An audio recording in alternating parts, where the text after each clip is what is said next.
Season 7 is bringing the biggest buff to Summoner Necromancer that it has ever received in the history of Diablo 4. And the crazy part is, it was only mentioned in a tiny footnote during the campfire chat. On top of this, they're juicing our blood powers even more, and they're trying to bring back Bone Spear. Let's talk about Bone Spear first, and then I'll tell you why Summoner Necromancer will soar in Season 7. Can't wait for the full patch note. There is a new unique coming in Dira's memory. It turns Bone Spear also into a blood skill, and Blood Wave also into a bone skill. And at the end of the Blood Wave, you'll receive a bone prison, while also giving you an 80% multiplier to your blood skills, which then is also Bone Spear. And on top of that, Bone Spear is getting a new aspect. Bone Spear is guaranteed to critical strike enemies within Bone Prison and deal 20 to 40% increased damage to them. Interesting. And the unique pants have an inherent casting Bone Spear reduces the Blood Wave's cooldown by 2 seconds. If we have enough essence, we can spam Bone Spear as a blood skill and juice it up with all our blood stuff, and maybe even make it overpower, while also spamming Blood Wave and putting people into prisons left, right, and center. The only thing you have to take care of, that Bone Spear will drain 10% maximum life each cast after hitting an enemy. And then it is also going to consume a surrounding corpse to launch another Bone Spear.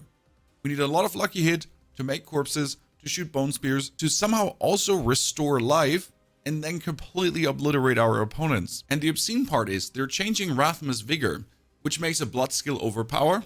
Bone Spear is now a blood skill, so a safe overpower for Bone Spear. And the new thing is, you deal 120% increased overpower damage. What? That is because they're going to kick out the Blood Moon Breaches. These are currently dealing 150% overpower damage to cursed enemies. And these are absolutely mandatory for every overpower build. But they want to give us a bit more build freedom, which in my eyes is pretty good, because I don't want to be forced to play these pans in every blood build, or even need these pans to have my blood builds be good. Now with my key passive, my blood builds will already be good. My overpower builds will be nice. Hell, even if I play Bone Spirit, I might even want to play this, because the 120% increased overpower is straight up better than the Bone Key passive from Necro. But who knows what other unique items we'll receive for Bone Spirit, for example. On that note, there's another unique pans called Casimi's Legacy, which makes your Blood Wave come from the left and right like a super butt cheeks clap, and you can triple cast it. Blood Wave forms on the sides, holds in, dealing damage, and if an enemy gets hit multiple times, they take increased multiplicative damage, up to 300%, which means if you're spamming a boss, standing on him, that one is going to take more and more and more and more damage. Plus, chance for Blood Wave to deal double damage. Blood Wave also fortifies you now. Don't mind if I do. Another 25% cooldown reduction to Blood Wave. That pans will make Blood Wave one of the best builds ever. Now, what happened to Summoner Necro? Rogue happened. Shadow Clones are now gaining the summon skill tag and attribute all of their damage to the players. This means they can trigger all lucky hit effects and interact with all damage modifiers and multipliers. Now to the important thing. This applies to all summons, for example, Druid Companions. All summons. Well, my skeletons are summons, and you might not know this, but the Necromancer minions, they cannot lucky hit. For example, the Curse, the Decrepify, that lucky hits, enemy hit while affected, will reduce your active cooldowns by 1 second. This is only possible to be done by yourself, which means if you're playing a minion build and you wanted to reduce the cooldown of Army of the Dead, or even your Golem, adding a Blight was kind of necessary, or even using your Skeletal Reapers with the bonus cooldown wind up instead of the corpse production was also absolutely mandatory. Now, there was a brief phase where the Skeletal Warriors, if you gave them shadow damage, were actually doing lucky hit. And in that phase, the cooldown reduction of Necromancer was absolutely through the roof. But there was a bug because they were doing 100% lucky hit chance. Currently on this build though, I have a lucky hit chance bonus of 178.1% happening. And my Bone Spirit, for example, is sitting at 92%, or my Blight at 100%, which in my eyes should mean that my skeletons are going to reduce my cooldown crazier than ever. But that's only the application of cooldown. What about if I play minions together with Endariel's Visage?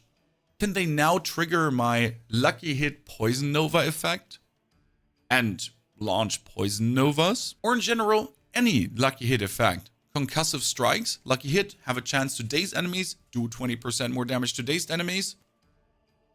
Can they daze? Or the Temerity Pants that have a Lucky Hit up to 15% chance to heal for 258 life. And we're getting more max life, and if we overheal, we get a barrier. So if I use my minions and not Soul Rift to walk close to things, could my minions over barrier me very easily? Alone the cooldown reduction is already worth it. And there's even more buffs coming with the new Witchcraft and runes. Because most runes just simply suck right now in a minion build. You don't really know what trigger to play as you're not necessarily using a core skill or traveling. You're actually standing still. That's the best one to use. But they're adding a new one called the Nagu rune and the Igni rune. First one says, maintain at least one summon for 5 seconds and get 100 offering. But up to 6 summons for maximum benefits. Does that mean that every 5 seconds I would get 600 offering? That would be huge for a summoner build. The same goes for the Igni rune. Stores offering every 0.3 seconds, so you get 75 offering every second, and then cast a non-basic skill to gain stored offering up to 500. We're only casting non-basic skills as a minion Necro, nothing else. So that would automatically get us tons of offering by simply existing with any skill.